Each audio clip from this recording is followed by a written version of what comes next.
السلام علیکم ناظرین کرام، شروع کرتی ہوں اللہ تعالیٰ کے بابرکت نام سے جو بڑا مہربان اور نہایت رحم والا ہے۔ حضرت ابن عباس رضی اللہ تعالیٰ عنہ سے مروی ہے کہ حضور صلی اللہ علیہ وسلم نے ارشاد فرمایا کہ بچے کو ابتدا میں جب بولنا سیکھے تو لا الہ الا اللہ یاد کراؤ، اور جب مرنے کا وقت آئے اس وقت بھی لا الہ الا اللہ کی تلقین کیا کرو۔ جس شخص کا اول کلمہ لا الہ الا اللہ ہو اور آخری کلمہ لا الہ الا اللہ ہو، وہ 1000 سال بھی زندہ رہے تو کسی گناہ کا اس سے مطالبہ نہیں ہوگا۔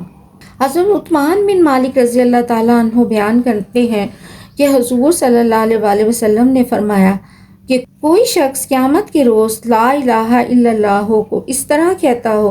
کہ اللہ تعالیٰ کی رضا کے علاوہ کوئی مقصد نہ ہو تو دوزخ اس پر حرام ہوگی۔